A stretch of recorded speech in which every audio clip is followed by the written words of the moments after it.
Hello and welcome to week 5. For this week, really, you're finalizing those pieces for your career document packet.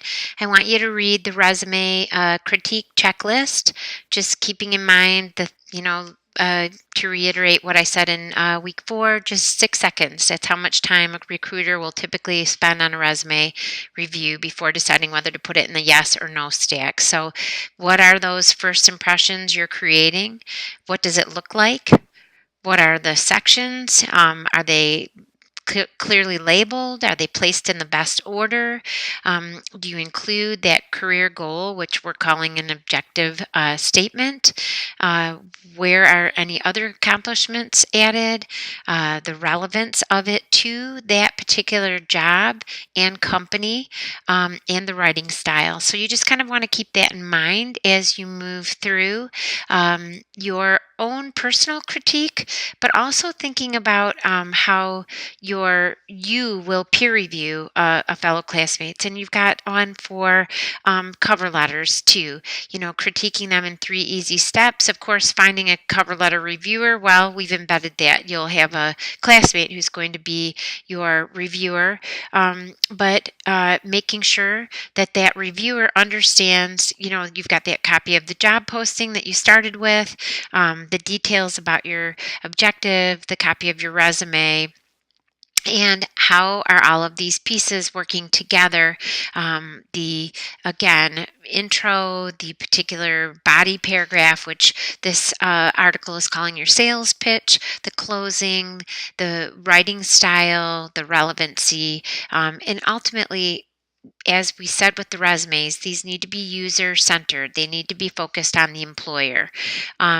All right, so once you've read through those, what you're going to do is you will submit your request for a recommendation for a final time. You have gotten my feedback and a peer's feedback, so this is the final submission for that.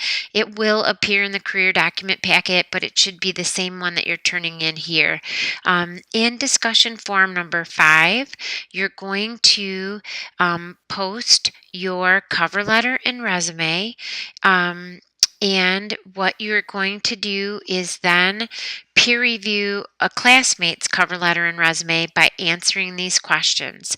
Does it engage the reader? Is it clear who the intended reader is and what the letter's intent is? Does the body paragraph include situational examples?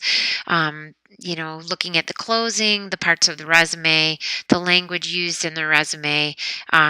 So I want you to do that.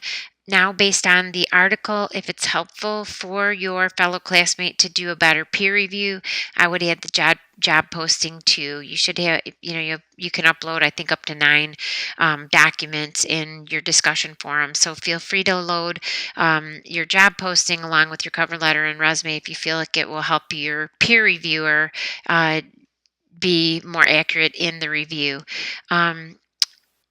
Your resume, after you've received that peer feedback, and you'll have already received feedback from me, you'll go ahead and post the final copy of that. And like I said, these 2 pieces should already be in their final form before you get into that career document packet that's due next week. But we're just kind of ironing out some of the loose ends in these documents and finalizing them. And I'm hoping that you're seeing that this is a process. You cannot crank out a cover letter and resume 2 minutes before you submit them, even a day before you submit them for a job. You really need to go over them. You need feedback on them from, some kind of a peer or maybe a family member, so that you get them into the shape that you want them to be in before you send them on to a potential employer. All of these at 11:55, but you can see that in order to get a final copy of your resume in by 11:55 on Sunday evening, you're going to want to probably participate in this discussion forum earlier in the week. It would benefit you most. If you have any questions, please don't hesitate to ask.